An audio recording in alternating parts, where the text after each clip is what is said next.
النهارده احنا في عالم بيتغير بشكل كبير. القطر طلع من المحطة والصاروخ طلع، ولو انت ما ركبتش عليه هتختفي. احنا فعلا بنتغير بشكل غير مسبوق ولا بيتهيأ 200,000 زميل ما بيتعبش ما بيشتكيش. هل انت متخيل ان دول هيتأثروا بطرق مختلفة؟ لو انت استخدمتها وانا لا، انت هتبقى اشطر مني. في ناس كفاية فاهمة احنا فين وايه اللي بيحصل. كل اللي فات ده كوم، والمستقبل فيه حاجات قفزات 10x و100x. انت حطيت كاميرا في ايد كل بني ادم في العالم. ده كأنه زي اختراع الكهرباء. انا بعمل اليومين دول بيزنس بلان عشان اتواجد في سوق الكهرباء في اوستن تكساس. لو ما بقتش شركة AI في المستقبل هتختفي. الحقيقة مش ان الاي اي هو اللي مرعب، لا الحقيقة اللي مرعب هو الرياكشن بتاعتنا للاي اي. بس احنا في وسط حاجة عمر ما البشرية شافتها قبل كده. انت عشت الانترنت جامد وشفت ازاي غيرت كل حاجة من دول. هتصحى الصبح تروح الشغل، هتفاير اب 30-40 ايجنت يساعدوك في شغلك. انت عارف انا امنيه حياتي اعمل ايه قبل ما اموت؟ والله كان نفسي ناخد كاس العالم ويبقى عندنا 150 مليون سائح. على مدى التاريخ كانت بتيجي لحظات بتكسر كل القواعد، بتعيد توزيع الثروة والسلطة ومستقبل الدول بحالها. اللحظة دي احنا عايشينها دلوقتي حرفيا. الذكاء الاصطناعي ما بقاش مجرد ترند أو برنامج بنجربه، ده بقى ساحة معركة حقيقية، معركة على السيادة الرقمية، مستقبل اقتصادنا، وظائفنا، وشكل التعليم اللي بنجهز بيه ولادنا لعالم محدش بقى عارف ايه ملامحه. وعشان نفهم أكتر كان لازم ندور على شخص له خبرة وتاريخ كبير في صناعة التكنولوجيا، شخص كان وما زال واحد من أهم من شارك وشكل التحولات التكنولوجية في المنطقة في آخر 30 سنة. رحبوا معايا بضيف حلقة الليلة من 2043 وائل الفخراني. سنين طويلة عشنا فيها مع بعض مراحل مختلفة من تطور التكنولوجيا. ايوه. أنت شخصياً عشت في أماكن مهمة جداً جداً جداً مع الإنترنت، وقت جوجل وقبليها IBM، ومشوار طويل جداً جداً في التكنولوجيا. ايوه. النهاردة احنا في عالم بيتغير بشكل كبير. مم. يهمني ابتدي اني اسالك السؤال الجوهري، مم. احنا فعلا بنتغير بشكل غير مسبوق ولا بيتهيأ لنا؟ شوف، اولا طبعا احنا انا وانت من زمان جدا، وحاجه من الحاجات اللي انا كنت بحبها فيك ان انا وانت طول النهار بنتنافس، قريت ايه وعملت ايه وذاكرت ايه ومين علمك ايه وحاجات زي ده كده. صحيح.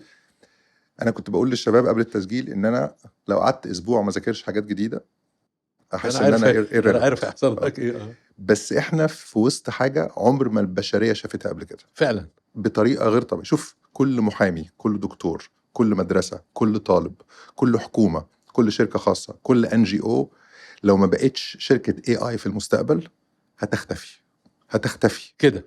احنا في زمن عمرنا ما شفنا السرعه دي، وهنتكلم في وسط الحلقه على تفاصيل، بس انا عمري ما شفت في حياتي حاجه زي كده. حاجه خطيره. انت عشت الانترنت جامد وشفت ازاي وعشت غيرت قبل الانترنت كل حاجه من دول. آه. يعني الانترنت غيرت التعليم وغيرت المحاماه وغيرت الصناعه غيرت التجاره بشكل كبير طبعا. جدا جدا. طبعا. الميديا بشكل كبير جدا جدا. طبعا. عشنا المرحله دي قبل كده. ستيل انت حاسس ان دي حاجه مختلفة كل عن ذي اللي فات ده قبل؟ كوم، اللي فات ده كوم، والمستقبل فيه حاجات قفزات 10x و100x 100x. حاجه غير عمرنا ما هنشوف، عمرنا ما شفنا في تاريخ البشريه، مش حتى على ايامنا. انا عارف ان كل جيل بيقول الكلام ده، بس الكوانتم ليبس اللي هي النطات العملاقه دي عمرنا ما شفناها قبل كده. عمرنا ما شفناها قبل كده. ليه فجأة كده؟ لثلاث اسباب. بقى في infinite computing، بقى في computing عنيف جدا، انك تقدر تعمل مليارات العمليات الحسابيه في الثانيه الواحده. بقى في بيانات بشكل مختلف عن ذي قبل، بطريقه غير طبيعيه. بقى في بيانات، احنا عمالين نطلع بيانات في كل حاجه. وبقى في ستورج انفينيت. فبقت الثلاث عوامل دول، وكلاود، اللي هو من غير كلاود ما ينفعش يبقى فيه AI. هنتكلم برضه على موضوع الكلاود ده. من غير حوسبه سحابيه ما ينفعش يبقى فيه AI، لانه السكيل ده ما ينفعش يبقى فيه، ما ينفعش يبقى موجود عند شركه واحده او مؤسسه واحده. احنا فاهمين احنا رايحين فين؟ احنا مين؟ احنا كبشر عموما. خلينا نبتديها كده الاول وبعدين نبص برضو على كل قطاع على حده. انا شخص، خليني اسال السؤال بطريقه تانية. في ناس كفايه فاهمه احنا فين وايه اللي بيحصل؟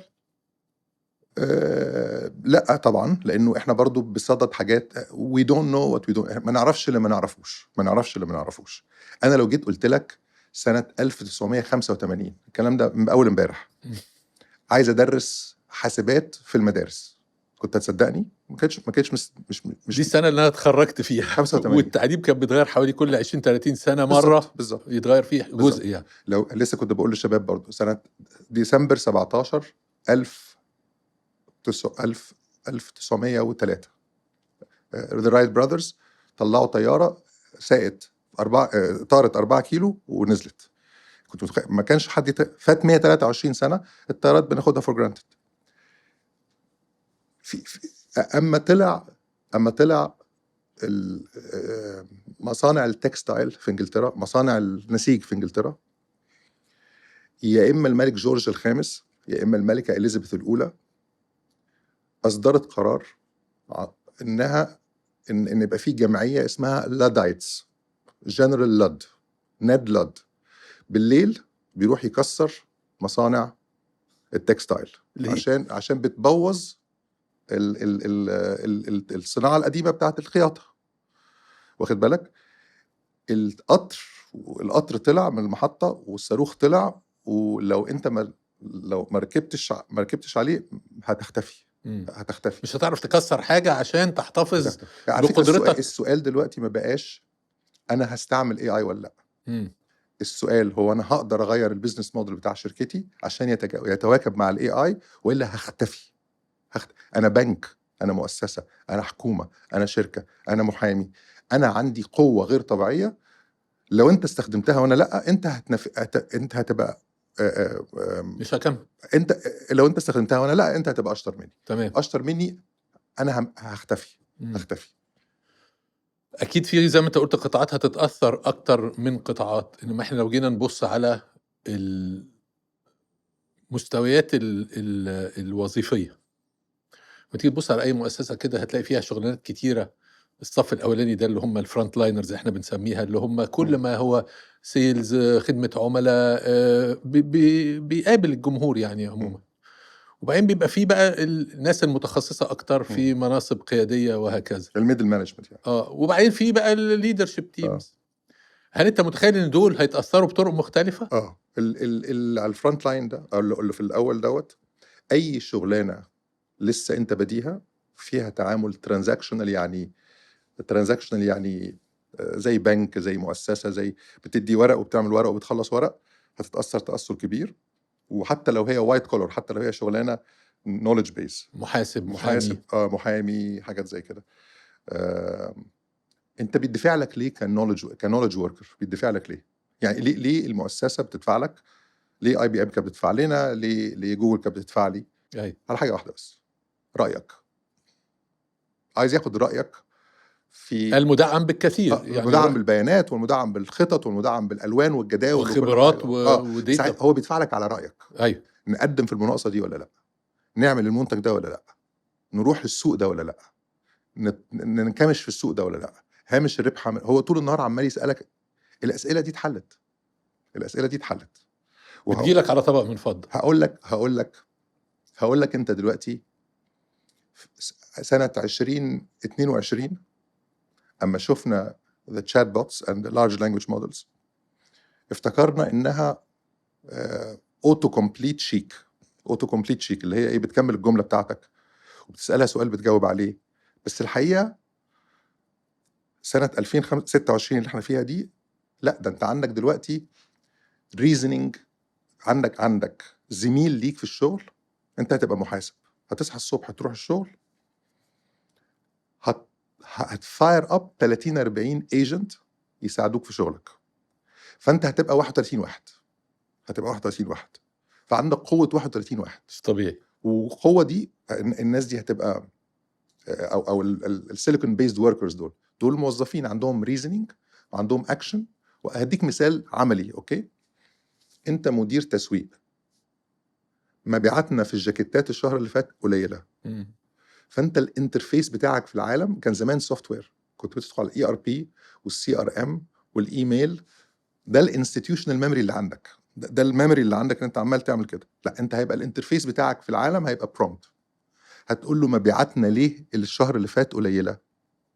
هيدخل يجيب الاجابه ويرد عليك، تقول له طب اعمل لي كامبين تزود مبيعاتنا ب 20%. هيقول لك عايز تارجت مين؟ هو ايه؟ انتراكتيف. مفيش حاجه اسمها انا بديله هو انتراكتيف. عايز تتارجت مين؟ تقول له رجاله في سن من كذا لكذا، وحط لي كمان اب سيل معاهم الجزم كذا عشان الهايكرز كذا عشان الناس فيقول لك الكامبين اهي، وادي نتائج الكامبين اهي، تحب اطلقها؟ طب طلع المحتوى بتاع الكامبين. هتبقى تعاملك في المؤسسات مختلف تماما. اللي هيقدر يوتيلايز الكلام دوت ويستفيد من الكلام دوت هو اللي هينافس، والباقي هيختفي. انا بقول لك بنوك وشركات ومؤسسات عملاقه، ده اكبر من ديجيتال ترانسفورميشن. ده كانه زي اختراع الكهرباء. ده اختراع الكهرباء، كانك انت مصنع من غير كهرباء وانا مصنع بكهرباء، فانا هسبقك عشرات الالاف من السنين. انا بعمل اليومين دول، ده تاكيدا لكلامك، انا بعمل اليومين دول بزنس بلان عشان اتواجد في سوق الكهرباء في اوستن تكساس. رهيب انت يا سيدي. عشان اروح اخش سوق الكهرباء في تكساس عاوز معلومات. المعلومات دي بتصل الى انه بتمشي معاه في السيناريو اللي حضرتك تفضلت فيه من شويه ده، اللي هو تقول له احكي لي عن السوق الفلاني، اديني اللعيبه اللي بيلعبوا، ايه الاوفرز اللي موجوده عندهم، وقول لي ايه الفرص المتاحه هناك. حضرتك وانا كنا بندفع كام لما كنا بنجيب كونسلتنت زي ماكنزي وزي بوز وزي غيرهم؟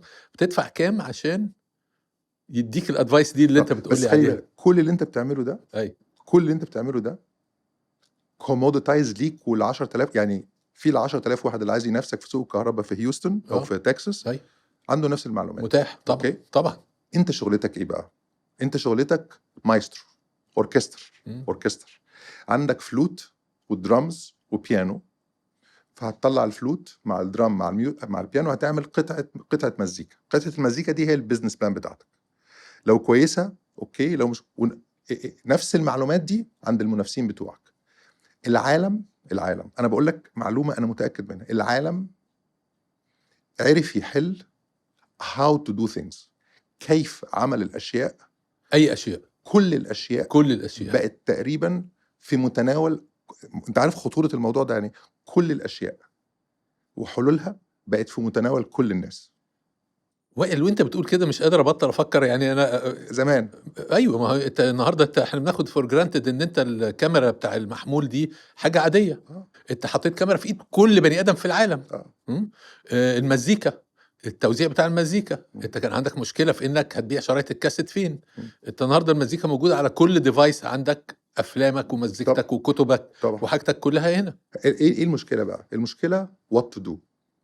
المشكله تعمل بيها ايه، مش هاو تو دو. يعني ايه؟ زمان كنا بنجيب تلفزيون نيجي نركبه نقعد نقرا في الكتالوج بتاعه. صحيح. وبعدين بقى بنرمي كتالوج دلوقتي بيوتيوب يقول لك ازاي تراقب. الحاجات الفيزيكال بقت سهله. انما النهارده، فاكر انت زمان اندريسن هورويتس، شركه A16Z دول كانوا مطلعين ارتكل مشهوره جدا اسمها Software is eating up the world. اوكي. من 20 سنه ان السوفت وير بياكل العالم. النهارده AI هو اللي بياكل السوفت وير. بياكل السوفت وير اللي AI بياكل السوفت وير طبعا. AI بياكل السوفت وير وخلاص. الشغلانات بتاعه الانتري ليفل، على فكره العالم محتاج، شوف بقى انا بقول لك ايه حاجه وضدها، العالم محتاج سوفت وير انجينيرز اكتر. كويس. بس سوفت وير انجينيرز بكفاءات مختلفه. بالظبط. كودينج اللي هو هاو تو دو ثينجز اتحل. كودينج اللي هو البرمجه وكيفيه عمل الاشياء اتحلت. في ارتكل كنت بقراها بيقول لك the hottest programming language in the world is English. صح. اسهل اقوى لغه للبرمجه النهارده هو الانجليزي. هو الانجليزي.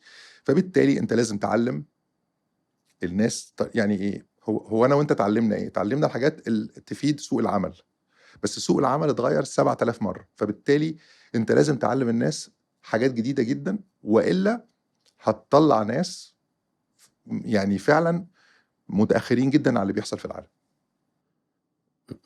طبعا سهل انك تقول كده، انما لما نخش في التطبيق قصه مش سهله خالص. بس اجان هرجع سؤالك الاصلي، هل احنا عارفين؟ احنا مش عارفين احنا رايحين فين، لان احنا في حاجات كتيره جدا مش عارفينها.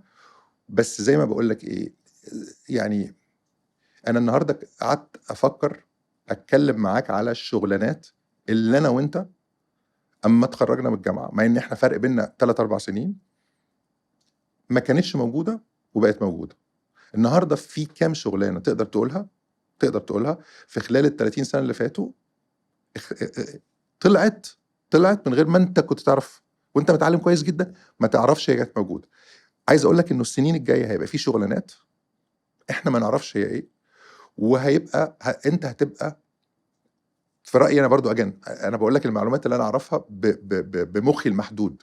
انت هتبقى مايسترو، النولج وركر، او البني ادم خلي بالك في شغلانات هتفضل موجوده. دكتور السنان، انا دكتور السنان، اكيد في روبوتس بتعمل العمليات، بس ما زالت لسه نسبة نجاح الدكاترة الروبوتس أعلى بكتير من نسبة نجاح البني آدمين، بس البني آدمين بيحب يروحوا البني آدمين for the time being. صح. الله أعلم المستقبل هيبقى عامل إزاي. إنما النولج وركر مطلوب منه إنه يجيب معلومات بطريقة معينة ويستعمل أنظمة. فأنت مايسترو يعني إيه؟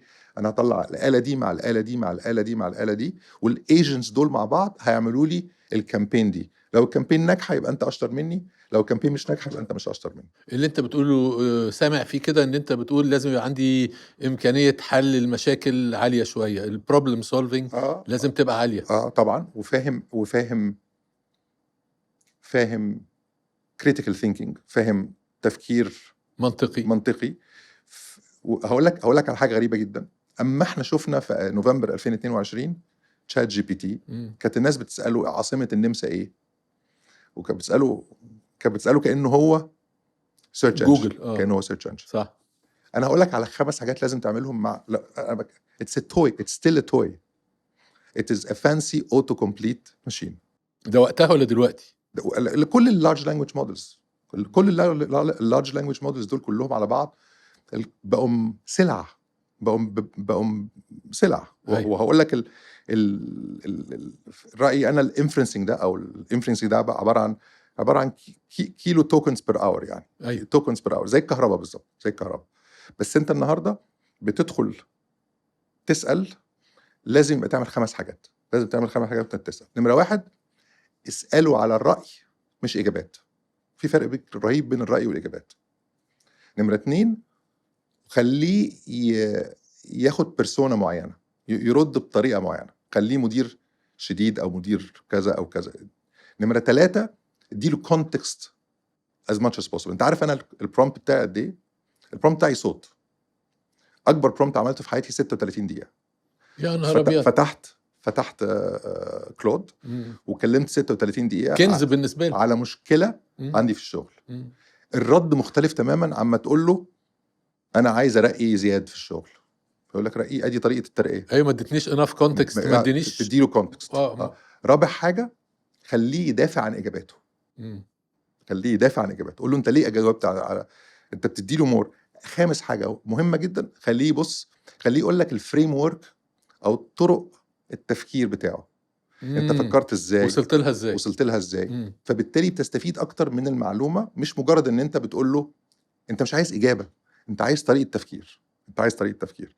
وكل ده على بعضه، كل ال5 حاجات دول are still toys. ليه؟ لانه ما دخلش في البي تو بي، ما دخلش في الشركات والمؤسسات.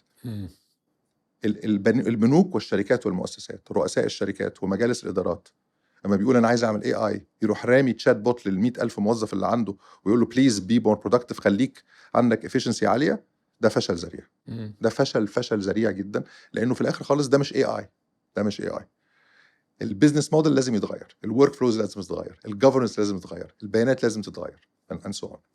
انت بتقول كده، الحقيقه دي كان سؤال جاي لاحق، هو فكره ان لو احنا بنبص على الريتيل، لو احنا بنبص على البيع للافراد، وانا مش قادر اقول غير بيع، احنا بايعين قدام احنا الاثنين، ان اللارج لانجويج مودلز لما انت بتيجي النهارده بتتكلم على ايجنتس وبتتكلم على LLMs، كل ده مخك بيقول انا هعمل ايه لنفسي. صح. فده استخدام شخصي الله ينور عليك. للادوات الله ينور عليك. اللي تأهلني صح. اني ابقى اقوى. صح م? صح. ده مش على المستوى المؤسسي، احنا عاوزين نتكلم قدام على حاجتين، على المؤسسي طيب. وعلى المستوى الدولة وعلى مستوى الإقليم، صح. لأن هو كل ده بيسمع فيك في الآخر. هي دي الفرص اللي 100% بتنتج عن استخدام الحقيقي م. للذكاء الاصطناعي. 100%. طب احنا اتكلمنا على جانب ال LLMs اللي هو اللارج لانجويج مودلز، واتكلمنا على الاجنتك. م. دلوقتي عاوزين نتكلم شوية على المؤسسة. م. اتخضيت بشكل غريب جدا لما سمعت رئيس واحدة من الشركات المهمة ماكنزي بيتكلم في بريزنتيشن قريبا عن ان 85% من الانيشيتيفز اللي اتعملت داخل الشركات لحلول ذكاء اصطناعي مش ناجحة. فهي دي اللي بتخليني اسال السؤال اللي ابتدينا بيه من الاول. دايما في بالي السؤال ده. احنا فاهمين كفايه على الامكانيات والاخطار، على الاقل الاخطار اللي لما ما نستعملش الادوات دي وبعدين اختار استخدام الحاجات دي؟ لا طبعا. كويس انت وضحت سؤالك. في المؤسسات لا أيوة. طبعا عدد قليل جدا اللي فاهم. اقول لك ليه كبيرة. اقول لك ليه. لان هيختفوا، بعضهم هيختفي اسرع ما احنا فاكر انت زمان متخيلين. فاكر انت زمان اما كان في هيلتون وفجاه جه اير بي ام بي، صح، وكان في تاكسيات وجت اوبر، صح، غيرت الموديل، صح. ليه ما طلعش من هيلتون اير بي ام بي؟ لانه ليجاسي، صح. السر في الليجاسي. ليجاسي يعني ايه؟ انت عندك سيستم قديم كويس، عندك تكنيكال ديت. الليجاسي اللي هي الموروثات اللي انت سيستم قديم مع الوقت. انا عايزك تتخيل، انا مش عايز اقول اسم شركه، عايزك تتخيل اي شركه في مصر بس شركه كبيره أيوة. فيها 10,000 موظف، وعايزك تاخد سيستم زي الاتش ار، أيوة. في صوره ذهنيه وحشه، سيستم بسيط جدا.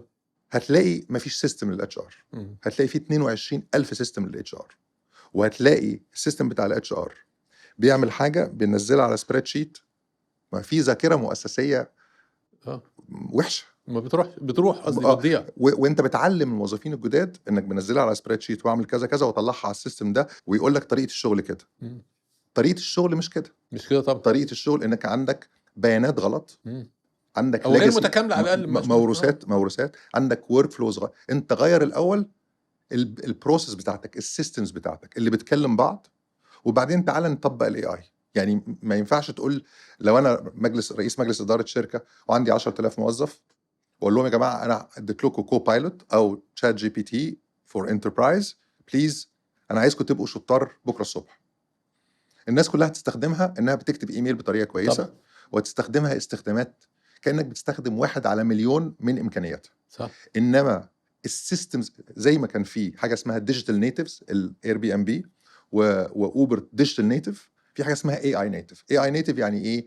انا هدمر الليجاسي بتاعتي وافكر وهكنبلايز ماي سيلف. يعني انا النهارده هيلتون، انا النهارده شيراتون، عايز اعمل كامبين، فانا المحتوى بتاعي وطريقه صناعه الكامبين وطريقه اطلاق الحمله بتاعتي، كامبين في العيد على مثلا فطار في العيد، وبعملها بأني لغه وبأني كونتكست لأني تارجت اودينس، كل ده ببرومبت واحد يتعمل.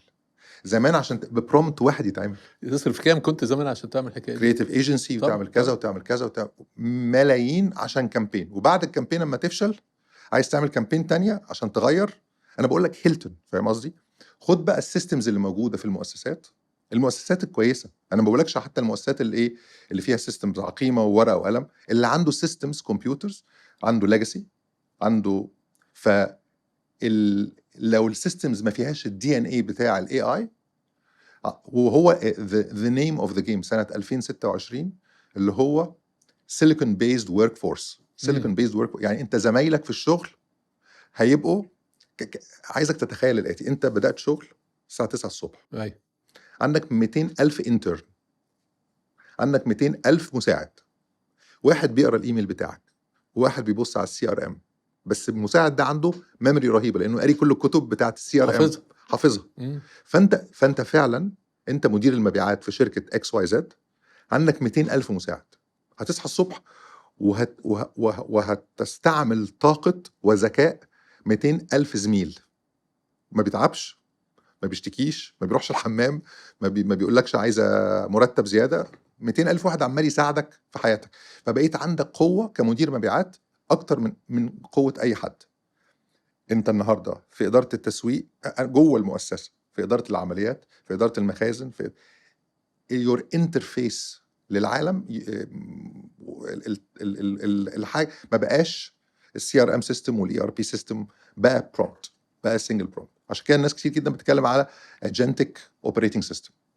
الاوبريتنج سيستم نفسه يبقى ايجنت، وبعدين ايجنتس افتر. لو انت النهارده كزياد تقدر تعمل 200,000 ومدير المشتريات بيعمل 200,000 وتخليهم يكلموا بعض فانت بيسكلي بقيت المؤسسه دي بقت 10 اضعاف 100 ضعف احسن من المؤسسه القديمه، بس في ليجاسي وفي governance وفي systems ما بتكلمش بعض.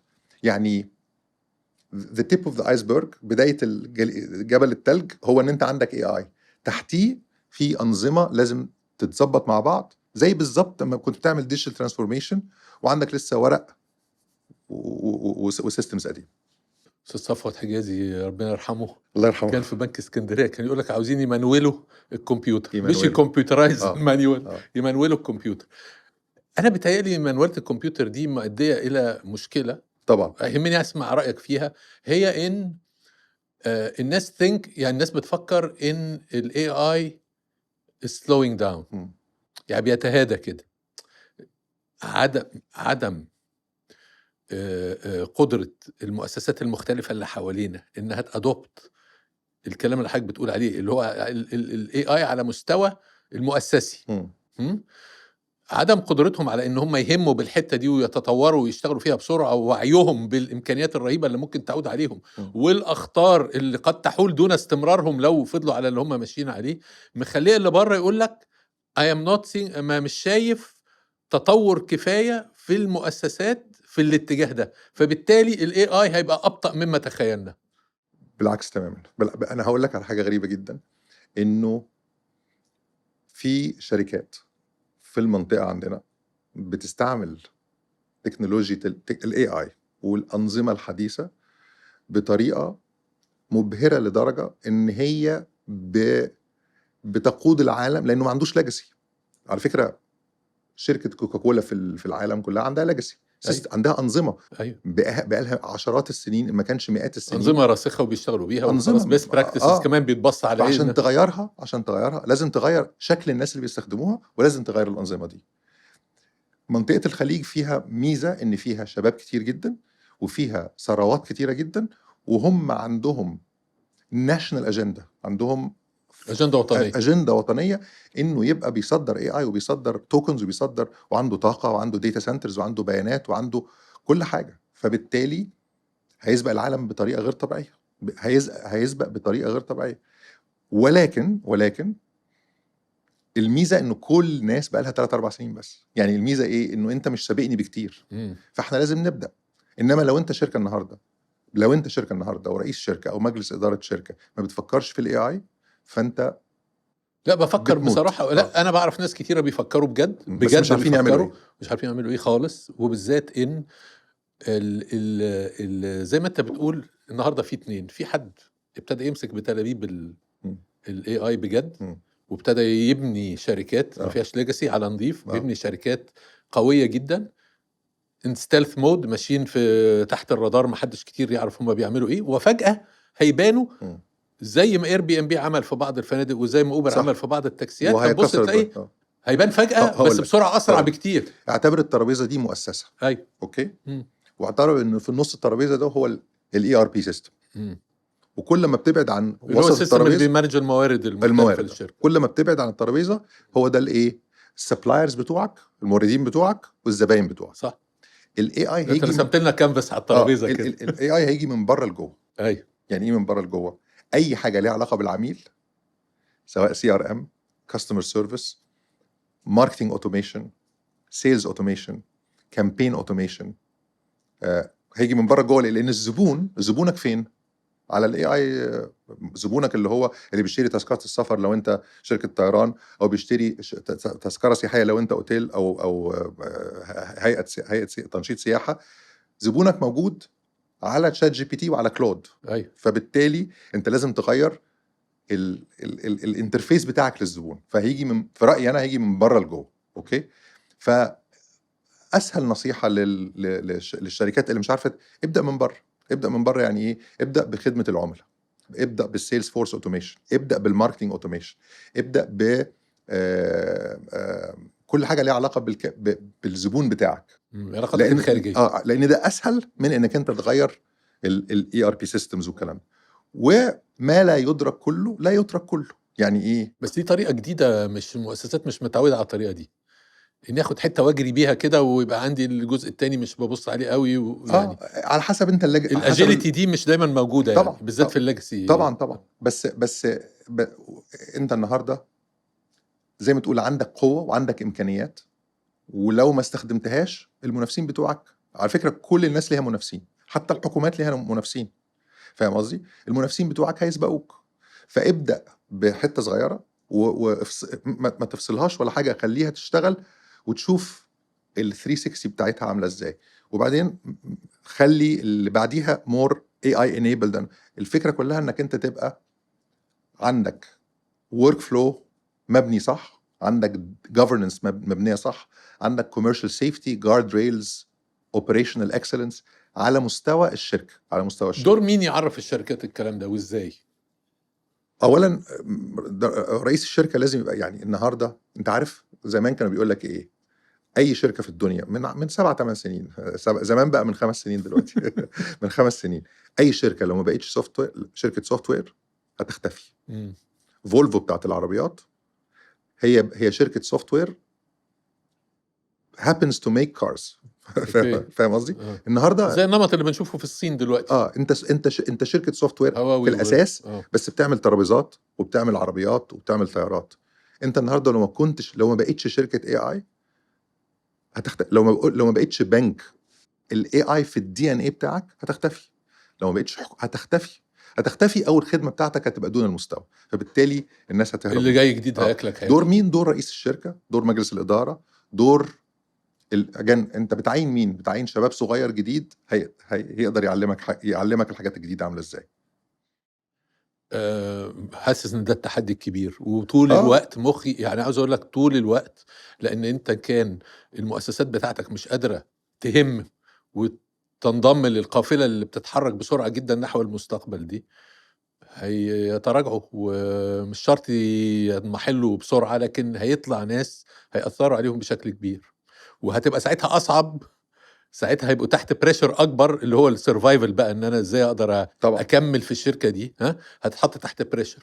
فانت شفت نماذج ناجحه لازاي الشركات طبعا خدت الدرس ده وفهمت القصه طبعا دي. طبعا هقول لك على حاجه ظريفه، يعني مش عاوزها تبقى في الاخر انشف شخصيه نظري لا ولا نظري ولا انشف شخصيه، لانه انشف شخصيه انا وانت زمايل في الشغل. ايوه انت مديري وانا بعمل معاك 1 on 1 كل اسبوع، مقابله كل اسبوع.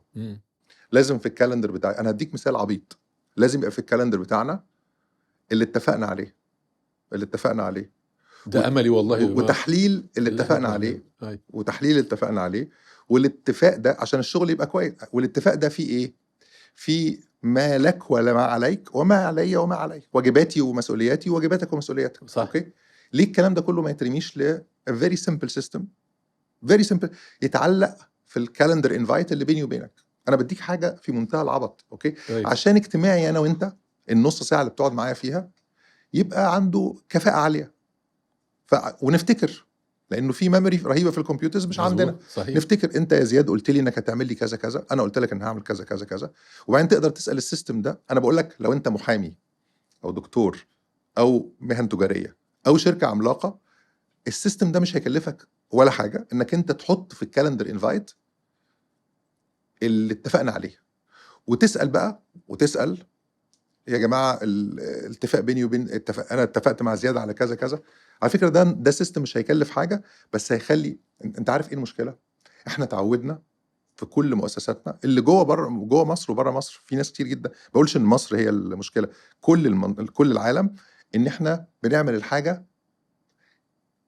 عارف، انا في رايي انه انت عندك من 2 ل4 ساعات في اليوم creative work، شغل ابداعي شغل فيه انوفيشن، شغل فيه ذكاء، وشغل فيه طاقه. وبعد كده في الشغل اللي هو انا وانت بنعمله عشان موجودين في الشغل. ايوه ده اللي لازم يترمي للمكن. اه والشغل اللي انا ما بقولش كل الناس لازم تبقى مبدعه، فاهم. انا بقول ايه، انه بدل ما تقعد 9 ساعات في الشغل، 9 ساعات في الشغل، تشتغل حقيقه الشغل. لو شلنا كل ديستراكشنز وتضييع الوقت والايميل، ومش الرد على الايميل والكلام دوت، الكلام ده اللي ممكن يتم كله على بعضه كويس في ساعتين 3، ساعتين 3 فيهم الزبد. وخلي المكن تعمل الكلام ده. ليه مش كل الشركات الصغيره والكبيره ما بتستعملش الادوات الحديثه انها تميكن كل الشغل اللي مش مهم؟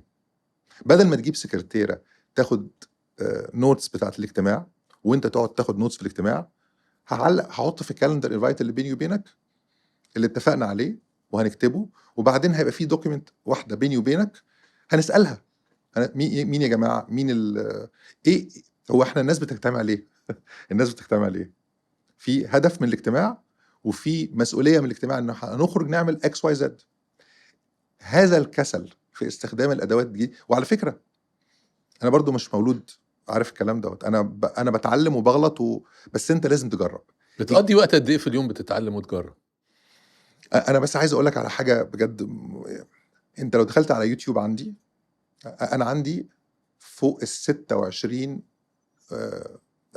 نيوزلتر وبودكاست مدفوع ويوتيوب شانل مدفوعه انا بذاكر فيهم. وبحس ان انا لو الاسبوع عدى، والله العظيم انا بقول لك لو الاسبوع عدى من غير ما يبقى فيه حاجه جديده، وهقول لك اسامي الحاجات، انا اصل ده مش حكر عليا، فاهم قصدي؟ ايوه ما كنت عاوز اقول لك كان يشير ذا بلاي ليست.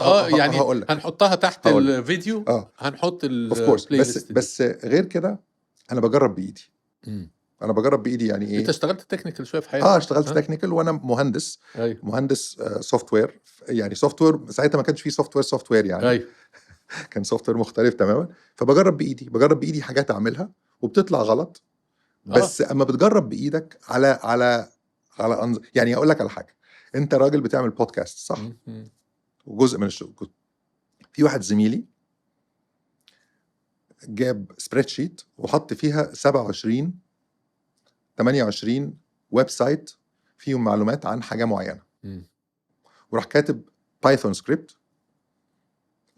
يقراهم ويعمل لهم ترانسكريبشن. فبقت الويب سايت بيتقري والكلام بتاعه موجود. ايوه. وراح داخل على سيستم اسمه 11 لابس، سجل صوته. ايوه. وراح بقى في بودكاست يقرا الكلام ده ويلخصه. بقى عنده بودكاست اسبوعي ببلاش اوتوماتيك من غير ما هو يبقى موجود، يقرا الكلام ده كل يوم. كل يوم عملت مش في عيد ميلادي اللي فات اللي قبله. ايوه عملت سينثيزي، عملت الافاتار اللي بكتب له برومبت هو اللي بيقوله بصوتك. بس ما خدتهاش للليفل بصوتي وصورتي وشكلي. ده اللطيف على فيه. فكره حتى لو الراجل ده اسمه ادهم صاحبي ده. أيوه. لو الراجل ده البودكاست بتاعه هيطلع وحش، كونه جرب بايده واشتغل بايده، يعرف يعمله حلو ازاي. هيقدر يعمله حلو ازاي. عندي مشكله بجد اللي هو الخوف من اننا تجرب. لا مش دي خالص. عندي خوف من اننا ما نلحقش، لان انا يعني برضو بحاول اذاكر طول الوقت في السيناريوهات المختلفه للمستقبل بتاع البيزنسز بتاعتنا وبلدنا. وخوفي ده بينبع من ايه؟ انا بقابل الحقيقه انا محظوظ جدا لان انا بقابل احلى شباب عندنا في مصر وفي المنطقه طول الوقت من اللي بيشتغلوا في كاتنج ايدج تكنولوجي. صح. صدقني لو اقول لك ما عندهمش صبر يقعدوا مع المؤسسات الكبيره، لان هم بيقعد ميتنج واثنين وثلاثه وما بيحصلش حاجه. عارف اللي جلس يفكر ويفكر ثم جلس يفكر ويفكر ثم جلس يفكر ويفكر، فيقول لك لا يا عم اروح اعملها انا وديسربت البيزنس بتاعه احسن ما اقعد اعلمه وهو مش عاوز يستقبل مني. احنا الحقيقه متاخر كمصر بقى، متاخرين. فاكر انت زمان انا اتخرجت ومش فاهم الشغل ازاي، مش فاهم اشتغل ازاي. ايوه. مش فاهم يعني ايه IBM جواها ايه. ما حدش عندي انترنشيب، ما اتدربتش. انا اتدربت في محطه بنزين في امريكا وفاهم. ما اتدربتش يعني، ما اشتغلتش في شركه في الصيف في ايام الجامعه. وفي نفس الوقت ما اعرفش مثلا اداره الموارد البشريه دي بتعمل ايه. ما اعرفش فاهم قصدي. طيب النهارده الولاد اللي هم متخرجين يعرف كل الحاجات ده. يعرف كل الحاجات دي، ويقدر يدخل يعرف اكتر بكتير كمان. عرف بكتير اكتر بكتير، فبقى عنده امكانيات اكتر، بس صح. بقت موجوده على الكل. الشطاره ان احنا كدوله نبتدي. زمان كان ابويا يقول لي ايه، اتخرجت طيب خدت دوره اكسل، خدت دوره باوربوينت، فين الشهاده بتاعتها؟ هو عايز يعلق الشهاده ليه؟ عشان طنط منال في الدور الثالث اما تزور امي تشوف تقول لها ابني واخد الشهاده، وشهاده اكسل وشهاده كذا وشهاده كذا. احنا لسه بنفكر بالطريقه دي، واحنا لسه بنفكر ان احنا عايزين نعمل ايه. تعهيد وتدريب، تعهيد وتدريب. تدريب يعني ايه؟ معاهد تدريب. انا ما بقولش معاهد تدريب وحشه، بس ما ينفعش يبقى انت عارف انا كان في بيني وبين يعني جروب كده ديبيت كبير جدا، انه وجروب انا عارفهم كلهم شطار وفي شطار، مناصب كبيره، انه لازم الناس الشاطره تطلع بره عشان تقبض بالدولار عشان تجيب فلوس للدوله. اوكي، ده اللي ديبيت احنا موجود. بنسميها برين درين او انا لو بتقبض $100,000 في الشهر، اوكي، وحولت $100,000 لمصر، وانت عايش في السعوديه او في الخليج او في امريكا، هل ده كويس ولا وحش؟ وحش جدا. ليه بقى؟ لانك انت بتبص على $100,000 بس القيمه اللي انت بتعملها للشركه بره ب$2 مليار. صح. الاكويتي بره والكوست هنا. هنا. فانت ما ينفعش كل الشطار يطلعوا بره مصر، ما ينفعش كل الشطار. فبالتالي اتجاه الدوله لازم يتغير شويه من فكره انك انت تبقى the outsourcing center بتاع العالم، انك انت بقيت التشيب ليبر بتاع الاوت سورسنج اللي هو الاي اي بياكله. ده بيدر، قصدك ده بيدر دخل معين ملوش علاقه بالقيمه اللي بتتولد من وراء الدخل الصغير ده اللي هو بتدفع. انا هقول لك حاجه. انا لما كنت في جوجل اكتشفت انه من سان فرانسيسكو لسان هوزي في 60-70 مدينه صغيره. اكيد انت رحت لوس جاتوس ولوس التوس وماونتن فيو وكارميل في مدينه اسمها ماونتن فيو طلع منها جوجل، فيها 28,000 موظف بيصحوا الصبح يجوا ايه، اكبر دافعي ضرائب في العالم في كاليفورنيا هي المدينه الصغيره دي. جنبيها مدينه اسمها كوبرتينو. القيمه يعني انت متخيل بس دمياط هيطلع منها فيسبوك، واسيوط هيطلع منها اب. انا ما بقولش ان احنا قريبين من ده، بس انت متخيل القيمه المضافه لو ابل طلعت من هنا او فيسبوك طلعت من هنا. او ما بقولش ان ده يحصل بكره، بس ما لا يدرك كله، ما لا يدرك كله لا يترك كله. مفهوم. ما ينفعش نقول احنا هنبقى، مش قصدي حاجه والله، هنبقى خدامين العالم في السوفت وير. الكلام ده كويس في مرحله معينه، بس انت لازم يبقى عندك القيمه المضافه، يبقى الزبون بينك وبينه صفر، بينك وبينه. انت ما ينفعش تعمل تيشيرت قطن ولاكوست تحط عليها لاكوست وتبيعها ب 100 يورو وانت تبيعها ب 10 يورو. انت اما بتبقى ورا وتحط الحاجه ورا بتاخد 10 يورو ومبسوط، بس انت الزبون مش في ايه، مش في حضنك. النهارده العالم بيتكلم على هو ليه الاي اي الناس بتقول عليه زي الكهرباء، لان هو فعلا زي الكهرباء. ليه لانك انت بتعمل كابكس عالي جدا، كابكس عالي جدا، انك انت تصرف في مراكز بيانات مليارات عشان تعمل التدريب لللارج لانجويج موديل. التدريب مكلف جدا، صحيح، وهاي مارجن وهاي كومبيوت. ذاتس واي اللي عنده طاقه وعنده مراكز بيانات وعنده تشيبس، لانه الجي بي يوز دي او التي بي يوز دي عايزه تحليل بيانات كتير، عنده قوه رهيبه. ومن هنا تيجي فكره الانرجي مانجمنت والتريدنج اللي انا ايوه بالظبط. ان انت كل الكيانات دي عاوزه تدور على البتاع بس انا عاوز اقول حاجه، معلش انا اسف انتربت، انا عاوزك ترجع تلابوريت سنه على فكره ان انت بتاخد قد ايه في صناعات التعهيد والتدريب في مقابل القيمه اللي ممكن تنشئها، ممكن تجيب قد ايه؟ يعني ادينا اكزامبلز بس عشان نقرب. حتى لو بتاخد باليورو وبالدولار وبالعمله الصعبه، ده اسمه سباق الى القاع. الى القاع ليه؟ لانه القيمه بتزودها انت برضه. لا مش والله ما مزودها. ليه؟ هقول لك ليه. لانه النهارده انت النهارده كسبون، انا كسبون. اما بتكلم شركه طيران او شركه سياحه، كم مره بيرد عليك تشات بوت؟ كتير. ليه؟ ما كانش كده من 10 سنين، من 5 سنين. معناه ايه؟ معناه الشغلانات ابتدت تقل. صحيح. اما الشغلانات ابتدت تقل معناها انه المكن هياخد. انا ما بقولش على فكره انك انت لو شركه قطاع خاص، الكول سنتر بتاع بريتش ايرويز لو جه في اسيوط هنا وعمل 7000 وظيفه لكول سنتر ايجنت، اهلا وسهلا، هو وفر له كل حاجه. بس ما ينفعش يبقى ده املي في الحياه، ما ينفعش يبقى ده املي في الحياه. ممكن اديك اكزامبل في الحته دي انا بعمل ايه انا شخصيا دلوقتي برضه عشان انت عارف. انا شايف ان اكبر كنز عندنا في مصر في وجود صناعه التعهيد اللي كبرت بهذا الحجم هو التالنت او المواهب اللي موجوده جوه الشركات دي اللي بتخدم بره. فإن كنت انا عاوز اولد قيمه حقيقيه للبيزنس اللي انا بعملها، وبالذات البيزنس الاخراني بتاع الكهرباء ده اللي انا بعمله دلوقتي، فشطارتي ان انا اخد الكاليبر العالي ده اللي موجود في صناعه التهيئه اللي بيعمل شغلانات بسيطه للغير، ان يجوا معايا ويخلق لي قيمه ويبقى مشارك في هذه القيمه. ازاي بيخلق لي قيمه؟ ان انا لما اعمل شركه بتاعت انرجي مانجمنت وتريدنج، المالتيبل بتاعها بتاع قيمتها بتاع قيمه الشركه دي بيتضاعف بناء على قوه الكاليبرز والمواهب اللي موجوده معاك اللي بتبني السيستم ده. فمعاك 100% في فكره ان شغل محمود وجميل اللي هو بتاع بس سيبوا للقطاع الخاص، سيبوا القطاع الخاص يعملوا كويس. في رايك لو في مصر فيها 60% من الناس شباب ولا 70% من الناس شباب، انت عاده عايز 10% الاوائل. ما هو الاوائل دول ما ينفعش يبقوا رونالدو مش موجود، ما هو رونالدو واحد، فاهم قصدي؟ صح. انت بلاش ال10% دول يسافروا ارجوك، خليهم هنا. يعني ايه اللي يسافر يسافر، اللي يسافر يسافر. بس اجان فكره ايه الخلاف اللي كان بيني وبين زمايلي، انه القيمه المضافه الكبيره في الاكويتي وليس في التكلفه. في الاصل، في الاصل اللي انت بتبنيه وبتكبره، في الاصل اللي انت بتبنيه. بص على شركات عملاقه مصريه زي مصرية اتصالات، زي دي شركات كان ممكن تبقى في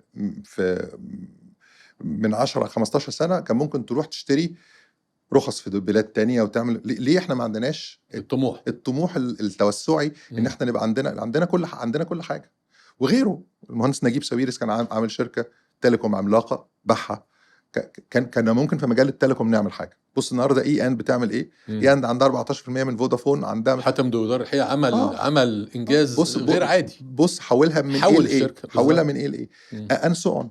فبالتالي هو حولها من شركه تيليكوم تقليديه بتبيع دقايق الى شركه تكنولوجي فيها المالتيبلاير اللي احنا بنتكلم عليه اللي هو بناء القيمه الكبيره في كيان كبير. السنه دي 2026 يمكن شركه تابي، عارف شركه تابي بتاعت باي ناو باي ليتر، تطرح في بورصه السعوديه زي تقسيط او زي فاليو هنا، زي فاليو هنا، بس الشركه تابي. موجوده في الخليج. تابي تابي وتمارا دول الشركتين الكبار. الاي بي او بتاع تابي بس السنه دي ممكن يعمل ارباح لقطاع الفي سيز في الخليج قد الارباح بتاعت ال10 سنين اللي فاتوا. هي دي قيمه. واحده اي بي او، خد نفس الموظفين اللي هم موجودين عندنا كتير المهره. ايوه، بنى بيهم الشركه النهارده بقت تدر. لو طرحت في البورصه كل ده برضه سبيكيوليشن عشان ما اقولش بس لا هو بنى قيمه بغض النظر طرح في البورصه ولا لا. لو طرحت في البورصه عشان بس البورصه عشان هيبقى فيه شفافيه ان هنشوف. لو طرحت في بورصه السعوديه سنه 2026، احنا بنسجل في مارس 2026، لو طرحت في سنه 2026 الكلام اللي بيتقال ان قيمتها تعمل ارباح للمستثمرين اللي فيها وقطاع الفنشر كوميونتي قد كل ارباح ال10 سنين اللي فاتت. يا نهار ابيض. لانها قيمه، ده القيمه المضافه. كان بقى بتدي رئيس الشركه مش مهم. لو رئيس الشركه ده مصري بياخد $200,000 في الشهر وبيحولهم كلهم هنا، ده بينس كومبير للقيمه اللي بتعملها تابي. وده اللي الناس ما فهمتوش لما زاكربيرج في فيسبوك طلع في يوم من الايام قال لك انا مستهدف كوادر من اوبن اي اي، انا عاوز اجيبهم يشتغلوا معايا باي ثمن. دي 100 مليون فما فوق يعني مش برقم تافه يعني 100%. ليه؟ لأنه هو لما يجيبهم هو ده تجسيد للي حضرتك بتتكلم فيه، صح؟ بالظبط. هو لما هيجيبهم ب100 مليون ال5-6 اللي جم دول يساوي عشرات المليارات. بالظبط. فالمالتيبلاير في نفس اليوم يعني هم هيجوا بس مجرد ان هو انتقالهم مفهوم انه هيبني بيه حاجه جديده. الحاجه الجديده دي قيمتها انا نفسي يبقى عندنا شويه طمع في مصر ان عندنا كل الامكانيات في كل حاجه، ان احنا نعمل حاجه مصريه كويس تطلع وتنافس مش اقليميا بس، تنافس عالميا. طب اسالك سؤال، انت ليه مستني ان الكلام ده يجي بشكل رسمي من الدوله اكتر منه تبقى انشطه بالقطاع الخاص. احنا يا لحد ريت النهارده يا ريت يجي شايفين شركات زي حالا وزي مكسب وزي لاكي وزي غيرهم، باي موب وغيرهم، كل دول رائعين، بس ثاندر، هل خطيره ها خطيره كل دول ناوي. طبعا. يعني افضل اليست كده اسامي. صح الناس دي النهارده حقهم صح انهم يكبروا ويروحوا ريجن صح. ويبقى عندهم كل الطموح. انا بقى طمعان في ان يبقى في 100 من دول. يلا بينا، بجد. وانت وانا لينا دور. انا خلاص، يعني برضو اجان في سني انا، انت اصغر مني انت اصغر مني، انا في ارحمني. سني انا اقدر اعمل حاجه. ارحمني. لا تقدر تعمل كتير، هي دي راجعه للطموح. لا انا عارف بس انا قصدي كفاوندر، انا ما اقدرش ابقى فاوندر دلوقتي، انا موظف كويس بس اقدر ايه، اقدر اساعد باي نوع من انواع المساعده. يو كم مصري زيك ما فيش، بس كم مصري. لا زي ما فيش، اذا انا عجوز. لا زيك ما فيش، بس كم مصري عنده فرائق القدرات والفهم للصوره الكبيره، اللي احنا بنقول ان احنا محتاجين ناس اكتر واعيه وفاهمه ايه اللي بيحصل في العالم وفرصه واخطاره. فكرة كم واحد من دول موجودين في مصر والعالم؟ عشرات الالاف، بجد عشرات الالاف. انا وانت نعرف 1000 واحد. 1000 واحد. انا وانت لو قعدنا عصرنا دماغنا هنكتب اسم 1000 واحد. صحيح. ايه اللي يمنعنا بقى من ان احنا نحرك ال1000 واحد دول في انجل نتورك، في سي صغير، ايرلي ستيج 100%. ده واجب. وانت النهارده بتقول ايه؟ انت بتقول لا، يوما ما بتتاخر اسبوع زي ما تكون زمان بتتاخر بالسنين. هي دي الفكره، هي دي اللي احنا بنتكلم فيه، ده الذعر الحقيقي بتاعي. لان برضو مش عاوزين نخوض جامد، انما انت متخيل ان انت لو ما قدرتش تهم في العالم اللي احنا عايشين فيه ده وتهم كده وتبقى في الصفوف الاولى، هيبقى مقالك ايه؟ بص انا طبعا انا عايش في الخليج وبشتغل في كل 72 بلد. بشتغل من الرياض في 72 بلد. لا وانت خبرتك اللي قبل كده كمان رحت بس افريقيا ورحت افريقيا معايا كل افريقيا معايا. ولكن انا شايف حاجه في الخليج، طموح عالي جدا، وشايف عارف خطه واضحه المعالم باوبجكتيفز وريزلتس وجداول وليه والحذافير بتاعه التفاصيل. وعلى فكره قد تصيب او قد تنجح او مش، بس على الاقل عندك خطه. هو فيش حد مغسل وضامن عندك اتجاه يعني. عندك والاتجاه ده جاي من فوق. انا بقول لك ناشونال اجندا يعني ايه؟ يعني من فوق جاي توجيه ان احنا لازم نصدر كيلو توكنز زي ما بنصدر بترول. لازم يبقى عندنا نبقى عاصمه للاي اي، نبقى بلد بتاعت اي اي. هو ده المستقبل. يعني ربنا يستر ويحفظ البلاد دي، وانها تقدر تعمل الكلام ده، لان كله في الاخر بيعود علينا احنا كمجتمع يعني اقليمي، كلنا في الهم زي ما بيقولوا. طبعا لو احنا عاوزين نيجي نبص على الفرد، الشركة، الدولة، فانت شايف في كل واحدة من دول المفروض يعملوا ايه عشان نتحرك اسرع شوية؟ وانا عارف ان انت مشغول بالحكايه دي طول الوقت. اقول لك على حاجه. كم واحد من الناس اللي عايشه في العالم عارفين انه السجاير مضره والسكر مضر طبعا، والناس بتشرب سجاير فانا لو قلت لك كلام نظري انه كل الناس لازم تقوي امكانياتها في الاي اي وتذاكر وكده، ده كلام مش حقيقي. الحقيقي هو انه لازم يبقى فيه جزء من الناس مهووس بفكره التقدم ومهووس بفكره مش استعمار قد ما هو توسع. انا مبسوط جدا ان ناوي طلعت بره، مبسوط جدا انه ثاندر طلعت بره، مبسوط جدا انه حالا طلعت بره. دول شركات ببليونز اوف دولارز، صح، ويتوسعوا. الافراد، انا لو عندي ابن، لو عندي حفيد، لو عندي لازم اعلم الناس دي، اعلم الشباب الصغير ده طريقه تعليم مختلفه. زي بالظبط اما قلت لك سنه 85 لو انت قلت لواحد هياخد كورس كمبيوتر هتضحك عليه سنه 85، هتضحك عليه لانه ما يعرفش حاجه اسمها كمبيوتر سنه 85. صحيح. فاهم قصدي؟ خليه ياخد كورس محاسبه وياخد الشهاده ويعلقها وكل حاجه ويعمل ديبت وكريدت بايده عشان يتعلم. فاهم قصدي؟ انت النهارده لو انت في مدرسه سنه 2026 وابنك في اولى ابتدائي وما عندوش كمبيوتر، هتحس ان في حاجه غلط، هتحس ان في حاجه. لا انا بقى بقول لك الافراد لازم يبقى عنده جانب من وقته زي ما بيلعب رياضه وزي ما بيصلي، لازم يبقى عنده وقت يبقى عنده مهارات. يعني الاهالي لازم تعلم ولادها اللغه الجديده بتاعت العصر دي. الشركات لازم زي ما بقول لك. انا قبل الشركات اتفضل. عاوز ارجع لحته الولاد وهنعلمهم ايه، لان لو انت جيت تفكر معايا كده لو تيجي تبلاج ان اي اي في المؤسسه التعليم اللي موجوده حاليا بتاعت الكي 12 دي اللي هي من حضانه لحد ثانويه عامه، مش هيعرفوا هقول لك يركبوا هقول مع لك هقول بعض لك على حاجه ظريفه. انا المناهج. اول مره اسمع كنت مثلا في الجي سي اي، يعني في اولى ثانوي مثلا، كلمه تعليم الكتروني دي سمعتها في مصر. ايوه اوكي. وكنت ساعتها متخيل برضو مخي كنت متخيل انه، وده اللي حصل في حاجات كتيره جدا، انك بتاخد كتاب الجغرافيا زي ما هو وكتاب التاريخ زي ما هو، تخيل تسكانه، تعمل له وتحطه على سكاننج، PDF. وتحطه بقى تعليم الكتروني. فاهم قصدي؟ مأساة. بقى تعليم الكتروني.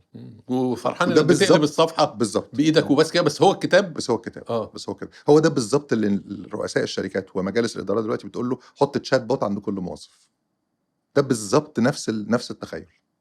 لو ما غيرتش البروسيس بتاعت الشركات بتاعتك، والدت او الدين الفني والدين بتاع البروسيس بتاع الشركات، وغيرت طريقه الشغل، زي ما بقول لك، انا بياع ورد وانت بياع ورد، انت في اول الشارع وانا في اخر الشارع. انت عندك جوجل مابس، انت بتعمل ديليفري، وعندك كامبينز اونلاين وديجيتال، وانا بصحى الصبح بفتح المحل وبدعي ربنا ان ابيع ورد. ربنا قادر. مين اللي هيبقى احسن؟ فاهم قصدي؟ وقيس على كده كل حاجه. ال ال لو ال ال ال ال الافراد او 10% من الناس، كويس، 10% ده رف استيميت، يعني مش لازم جزء من الناس يبقى مهووس بفكره ان انا لازم مهاراتي تعلى وقدراتي تعلى، والا. وباي ذا واي ده موجود النهارده. في ناس بتلعب مزيكا، في ناس بتعمل رسومات، وبيعلم نفسه بنفسه. اللي عايز يعلم، يعني ايه، انا دايما بقول الجمله دي، مفيش اكسكيوز من سنه 2020 وسنه 2025 و26 ان ما يبقاش عندك مهارات. لو انت عايز تعلم ياباني، اي حاجه لو انت عايز تعلم ياباني هتقدر تتعلم. اتعلم ياباني. مظبوط اتعلم ياباني. مظبوط 100%. المعلومات موجوده. فاهم قصدي؟ فالافراد لازم جزء منها ينمي مهاراته، يبقى احسن واحد بتاعت الشغلانه دي. بس انا لو انا طفل في مرحله اعداديه مثلا في المدرسه وعايش في السيزوفرينيا الرهيبه بتاعت انظمه التعليم، انت بص على الكتب لحد النهارده عامله ازاي وبتعلم ايه، وانا دماغي عاوز اروح ابقى كونتنت بروفايدر، ابقى فلوجر، ابقى بعمل ماي اون بودكاست حتى وانا في سني بس ومونيتايز هقول لك وبتاع حاجه وكده. هقول لك حاجه سيزوفرينيا there is يعني content provider هتعيش على and there مين؟ is content provider. في ايوه مستر بيست ايوه بياخد صح. 86 مليون دولار في السنه من يوتيوب، مم. وفي كونتنت بروفايدر بياخد 12 سنت في الشهر من يوتيوب. صح. هو تفتكر ان مستر بيست ده ما بيستعملش لا الحاجات؟ منظومه رهيبه. ده بياخد 86 مليون دولار في السنه من يوتيوب لوحدها. ده انت عارف مستر بيست ده عمل ساندويتش ايوه برجر، ايوه ها، سماه مستر، جاب عيش وحط فيه برجر وسماه مستر بيف برجر، وباعه ب $10. باع مليون ساندويتش. مش معقول. لو قفل بعد كده انا باع متشكر. مليون ساندويتش. فاهم قصدي؟ سو صعب يعني. هي صعبه، انا قصدي ان باراليل سيستم انت محتاج انك تشوف هتحل معضله ان انا. طب انت رايك ان الكي 12 والجامعات والكلام ده هتكمل؟ يهمني برضو رايك في الحته دي لان دي ما اعرفش والله. معظم اللي بيعلموه حاجات irrelevant. ما اعرفش، بس انا اقول لك يعني على لو حاجه. حد شاطر مش في في الاي اي بيوت هيقعد يضحك عليهم. مش في بيوت فيها بطل خماسي حديث. ايوه البطل بتاع الخماسي الحديث ده بيصحى 5 الصبح، بيروح التمرين، بيروح المدرسه، ايوه وبياكل كذا، وما بيسهرش بالليل، ما بياكلش بيتزا، وما صحيح بياكلش فرنش فرايز. صحيح. ففي بيوت في مصر فيها عيال تفرح. طبعا. اوكي. في الرياضه مم. وفي الفن وفي الدراسه وفي التكنولوجي. وفي التكنولوجي. مم. احنا عايزين كتير من البيوت دي تبقى موجوده، صحيح. عشان الناس دي هم دول العدوى اللي هيزقوا البلد في المستقبل. انا من خلال القعده دي حقيقه بدعو كل حد عنده فكره ازاي نقدر نطور. انا رايي ان الحته دي فيها فلوس كتير قوي قوي قوي قوي از بزنس. يعني لو حد حب ياخد بزنس، يبني بزنس عشان يعلم الولاد الصغيرين ازاي يتعاملوا مع الاي اي لمستقبلهم. والله هم اللي هيعلمونا. انا عايز Big اقول لك business. حاجه، هم اللي هيعلمونا، بس في الاخر خالص في فرق بين انك انت تبقى مستهلك وفي بر انك انت تجرب بايدك تبني حاجه. ابني حاجه وحشه، بيسموها رابid بروتوتايبنج. يعني ايه؟ المفروض ان رف انت ديرتي كده ابنيها زي ما تطلع. ابنيها ابنيها وحشه في الويك اند وكمل شغله طول الاسبوع. بس بعد ويك اند واثنين وثلاثه واربعه دايما كان محمد جودة يقول لي ايه، يقول لي انا اتخرجت وانت اتخرجت، متخرجين شوت مع اوت بعض. لمحمد جودة حقيقي، كان شرفني هنا قبل ايوه كده طبعا. انا بشوفه بكون في دبي بشوفه كل يوم حد. انا انت قاعد، انا قاعد، احنا الاثنين بنشتغل في IBM. كنا ساعتها بناخد 400 جنيه في الشهر. انا بقرا كل يوم او كل اسبوع كتاب وانت بتشيش، تقعد على القهوه تشيش. بعد اسبوع 10 ايام شهرين مفيش فرق، بعد سنه مفيش فرق، بعد سنتين مفيش فرق، بس بعد 30 سنه هتبقى انت في حته تانية خالص. في كومباوندنج افكت رهيب بيحصل اما تقعد. عشان كده بقول لك النهارده في ولاد في مصر وبنات في مصر بيصحوا الصبح 4 الصبح عشان يلحق التمرين بتاعه، لان اهله حاطين عليه، هو شايفينه موهوب وعايزين يطلعوه بطل وعايزين يعملوا له. فليه ما يبقاش عندنا ابطال في حاجه زي كده؟ صحيح. الافراد انا رايي انهم يعني نظام المدرسه هتفضل موجوده. المدرسه دي نظام قديم انا مش عايز المسه، بس انا اعتقد انه في زوال لو المدارس في زوال بلا شك. ولكن في الاخر خالص هو عقد اجتماعي بيننا وبين بعض ان انا ايه بروح، وهو اندستريال يعني صناعي يعني ايه متقولب. هو عايز يطلع قوالب زي بعض. صح. هو عايز يطلع منتج تعليمي ألف في الآخر. لا منتج ألف العيال الأوائل فرز أول اللي هو يبيعهم غالي، واللي تحت 50% العيال اللي إيه عوام بقى. وبس. وهو ده نظام صناعي وعمر ما الفصل هيتغير. عشان كده بقول سواء 10 أو 15 مش مناسب للزمن اللي احنا فيه. مش مناسب. بس بالإضافة إلى الفصل، لو أنت أب، لو أنت خال، لو أنت عم، لازم تحط بذرة في إن الناس تبقى عندها سكيلز. عارف ايه اللي صعب يتبني في الزمن الجديد؟ تيست، تراست، صح، كونفيدنس، ريبيتيشن، اثكس. على فكره التيست هيفضل تيست. وانت انت بتجيب تيست منين؟ من السفر، ومن مقابله ناس مختلفه، ومن الراي الاخر، ومن الناس اللي بتريجكت يو. ده الذوق. انت بتتكلم مش على الطعم، انت بتتكلم على الذوق. الذوق. انت بتجيب الذوق منين؟ ان الناس بترفضك، الاكسبوجر بترفضك. انت لو اترفضت في شغل واترفضت في حياتك وفضلت تقاوح هيبقى عندك تيست. ازاي تعمل انترفيو صح، ازاي تعمل كذا صح. ده هيفضل موجود طول عمره باي اي او مش باي اي. الاخلاق هتفضل موجوده.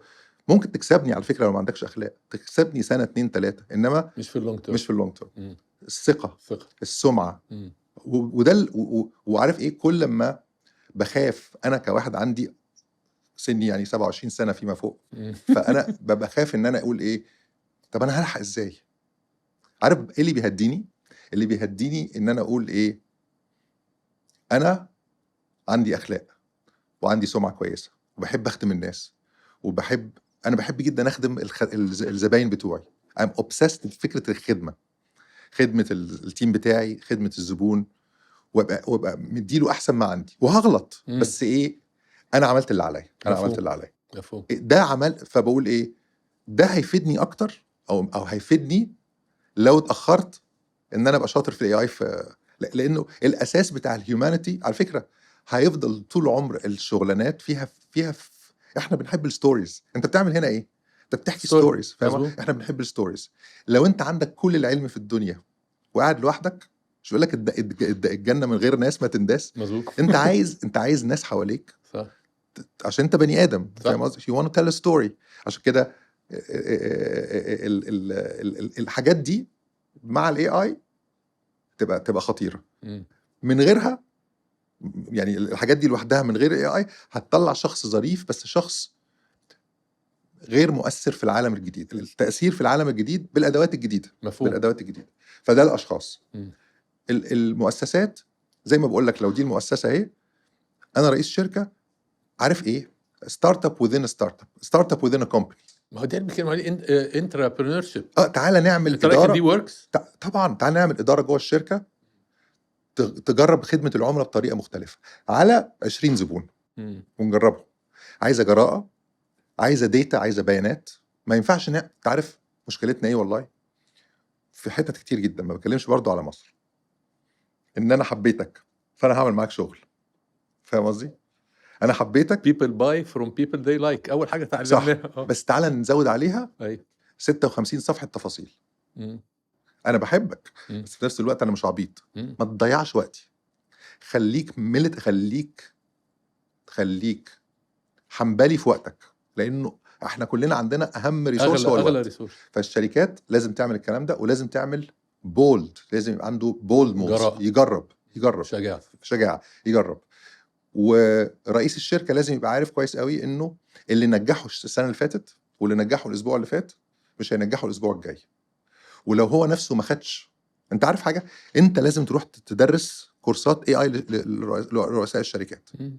عارف اللي هو عملت ايه؟ شركه زي سترايف. عارف فاينانس فور نون فاينانس بيبل، ايوه اي فور نون اي بيبل. صحيح. لازم في اسبوع 10 ايام، في 5 6 ايام، في يومين يبقى عارف البيسكس. يعني ايه انفرنسنج، يعني ايه تريننج، يعني ايه لارج لانجويج موديل. اقول لك ايه المستقبل؟ مستقبل سمول لانجويج موديل. اقول لك ايه المستقبل؟ فيرتيكال سمول لانجويج موديل. رايي انا اقول لك ايه المستقبل؟ فيرتيكال سمول لانجويج موديل بجارد ريلز وكوميرشال سيفتي.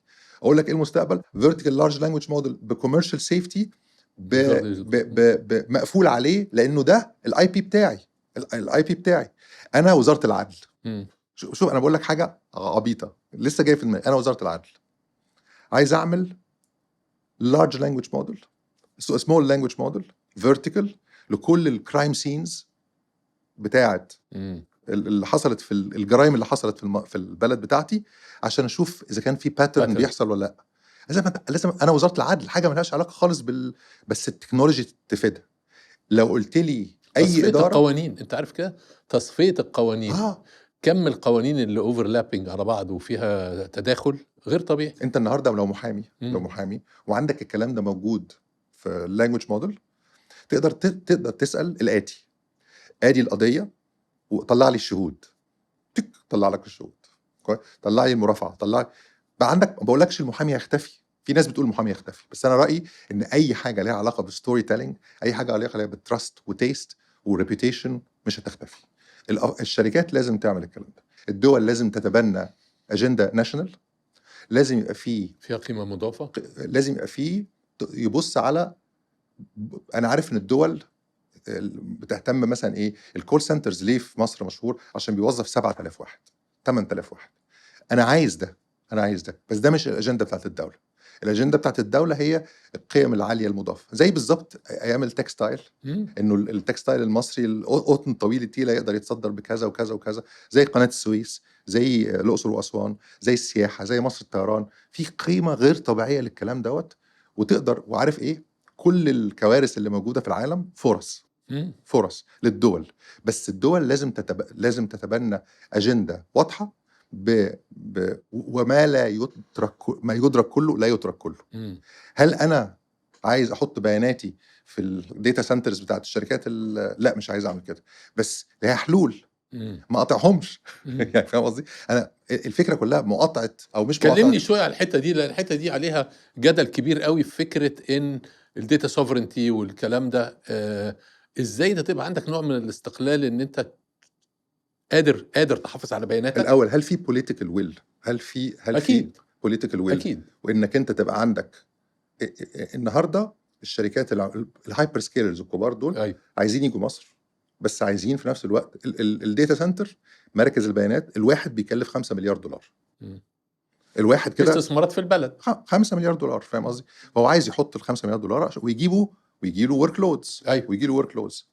الدول التانية حلتها ازاي؟ عملت فوق الداتا سنتر حاجه اسمها سوفرن رابر. في كونفيدنشال كومبيوت، في كيز للكونفيدنشال كومبيوت دي عند التننت بتاع الكلاود. في حاجه اسمها داتا ان موشن، داتا ات ريست، وداتا في النتورك، انها عليها تكنولوجي لاير ما يسمحش في بيانات معينه ما يسمحش ان انا بالاكسس ليها واستعمل الانفراستراكشر بتاعهم. لان من غير كلاود، انا لا بشتغل في مايكروسوفت ولا بشتغل في جوجل ولا بشتغل في امازون. دول الثلاثه، ولا بشتغل في هواوي. يعني ماليش دعوه بالايه، دول اصحاب الارض. دول اللي هو زي ايه، المزارع الزمان اللي عنده حته ارض، انت بتحط عليها مانجا، بتحط عليها فراوله، بتحط عليها بتطلع. فاصحاب الارض دول عندهم قدره غير طبيعيه على السكيل. انت محتاج الحاجات بتاعتهم، بس في نفس الوقت عايز تحافظ على بيانات. تنظم لازم تنظم. تداول البيانات. ليه هم مش موجودين عندنا؟ مم. مش موجودين عندنا ليه؟ انا غيران. ليه وانا موجود؟ كمان جدا. ليه الداتا سنترز في الكويت وفي قطر، مع احترامي الشديد لكل الدول العربيه، وفي الامارات وفي السعوديه وفي جنوب افريقيا، ومش موجود عندنا؟ اكيد مش مستباحين هم يعني برضه. اكيد هم مش مستحيل. اكيد عندهم برضو انظمه بتخلي بالها من بياناتهم، مم. وبيخلي بالهم من بياناتهم بطريقه علميه ففكره ايه؟ فكره الناشونال اجندا، وفكره استدعاء راس المال الاجنبي بشروطي، ما تيجي على ارضي بشروطي. ونمره 3، بص على قيمه مضافه، واعمل عندك ناشونال اجندا للاي اي. سنه 2017 الامارات فاجئتنا انه جابوا وزير صغير جدا، راجل محترم جدا، اسمه الاستاذ المهندس عمر العلماء، وزير الاي اي سنه 2017، قبل ما الناس. كان اول وزير اي اي في العالم. فاهم قصدي؟ انا ما بقولش انا حتى كنت مره كتبت قلت احنا عايزين وزير اي اي. انا مش قصدي وزير، انا قصدي ان حد الملف شيف ده اي اوفيسر للدوله. الملف ده يبقى وانا وانت نقدر نكتب اسامي 40-50 مصري مظبوط يسمحوا ومش دفعتنا ولا انا ولا انت. يعني قصدي ايه؟ انا ما عنديش طموح في انه حد من صحابي يبقى ده. لا، انا عايز ان الدوله تتبنى ده، وتجيب حد عنده 29 سنه، تجيب حد 9 بس شاف في الاي اي، اتولد على الاي اي زي ما اولادنا اتولدوا على الانترنت. بالظبط. فاهم قصدي؟ بالظبط. اتولد على مجال الاي اي اند سو اون. فدي الافراد، دي الشركات، دي الدول. وزي ما بقول لك، the good news ان ما فيش حاجه فايتانا كتير، بس the bad news ان الاسبوع او الشهر مؤثر. فانت لازم تلحق بسرعه جدا.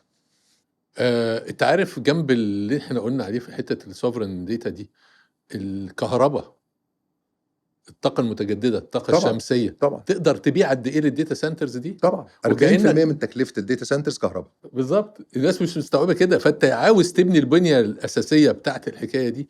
هي مش تشيبس وهي مش سوفت وير، هي في المقام الاول كهرباء كمان. بص يا زياد، احنا والكهرباء عندنا يعني مساحه رهيبه طبعا ان نبيع سولار ورينيوبل. ورينيوبل. هقول لك على حاجه غريبه جدا. الحقيقه احنا العالم طلع من مرحله الاكسبيرمنتيشن او تجربه الاي اي الى مرحله ان الاي اي لازم يضيف قيمه مضافه، والا يبقى التكنولوجيا زالت. كويس. وناس قليله جدا زي ما كنزي ما طلعت، وانا قريت الريبورت ده، ناس قليله جدا في المؤسسات استعملوا القيمه المضافه دي.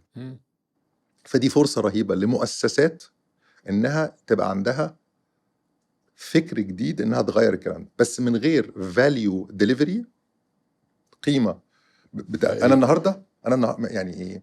مفيش حد في الدنيا بيصحى يقول انا عايز اشتري 20 راوتر واكبر انا عايز النهارده مبيعاتي تزيد، تكلفتي تقل، اوبريشن افشنسي تبقى احسن، ماي تشيرن يقل. هي على فكره كل البيزنسز في العالم عندها ال5 اوبجكتيفز دول. فانت ازاي تحقق دول؟ بانظمه حديثه. لو انت شركه اتصالات او شركه غزل ونسيج او اوتيل او هيئه تنشيط سياحه او حكومه، لو قدرت انك تنافس اللي حواليك بانك تدي اكسبيرينس احسن للمستخدم بتاعك، سواء المستخدم ده بيزنس او كونسيومر، فانت تقدر تعمل ماجيك، سحر. اللي الشركه لو قدرت. انا بس بقول ايه؟ احنا عايزين 150 مليون سايح، والله العظيم. انت عارف انا بقول 150، الناس تضحك عليا في ايه؟ في انه الرقم نفسه. انت عارف لو الرقم، انت عارف اي حاجه في الدنيا لو مش في دماغك عمره ما يحصل. حتى لو قلت الحاجه الكبيره. انت عارف انا امنيه حياتي اعمل ايه قبل ما اموت؟ والله نفسي ناخد كاس العالم، مش ندخل كاس العالم، نفسي ناخد كاس العالم ويبقى عندنا 150 مليون سائح. بس كده. ده حاجه جميله. انت عارف لو انت اخدت كاس العالم هيحصل ايه؟ اصل انت ايه؟ هو بيقول لك انت لما بتروح الجيم، الشطاره مش انك تروح الجيم، الديسيبلين بتاع الجيم هو الشطاره. الجيم اي حد يقدر يروح الجيم، بس ما حدش يقدر يروح 20 سنه ورا بعض الجيم. انت لازم تبقى عندك الديسيبلين انك تروح 20 سنه. فكاس العالم ده معناه حاجه مش هتاخد كاس العالم بكره، عشان بس تبقى فاهمين. لونج تيرم بلان. انك تحط خطه بناشونال اجندا. نفسي مصر تاخد كاس العالم. نفسي مصر يبقى عندها 150 مليون سائح. لو عملت الحاجتين دول بس انا بقول لك حاجات كتير جدا جدا تتصلح بما فيها منظومه الاي اي. خلي دول تو ناشونال اجندز. في واحدة هتساعدك ان انت توصل تشوف كاس العالم واحنا بناخده ان شاء الله، هو AI and longevity، AI والصحة. انا بقى انت قصدك ان انا مش هعيش لغايه ما اشوف؟ لا بالعكس، بالعكس، ربنا يديك الصحة. انا عاوز اديك التول اللي تستعملها عشان تشوف فيها الكلام ده. طبعا بس انا قصدي ايه، انت النهارده لو حطيت، عارف بيسموه البي هاج، ايوه، بيج هاري اوديشس جول، صح. بيج جول. تعال 150 مليون سائح. طب بس نترجم بيج هاري اوديشس جول ده، هو المستهدف الكبير جدا جدا، اللي هو قد يبدو احيانا غير منطقي، زي مثلا لما كندي قال لك هنحط بني ادم على القمر. الله ينور عليك. تفتكر نقدر ناخد كاس العالم؟ بصراحه المغرب ادتنا درس رائع. وخليني اقول لك حاجه، انا ليا حلقه مع ميشو محمد وصفي، بيشتغل في ذا رايت تو دريم. عارف طبعا ذا رايت تو دريم. محمد بن منصور عامل حاجه غير عاديه في تطوير الكوره من افريقيا، وازاي هم حاطين سيستم ان هو بيقول لك احنا هناخد الدوري المصري في خلال ال3 سنين الجايين دول، وبنقول لك ان احنا كاس العالم هنبقى كاتاليست الدوري الاول. هم عندهم فرقه اسمها مسار. مسار طالعه من درجه رابعه او واتيفر لحد دلوقتي، وبعدين قال لك احنا هنقدر اننا نساهم في ان مصر تخش كاس العالم وتجيب نتيجه كبيره في خلال ال10 سنين الجايين.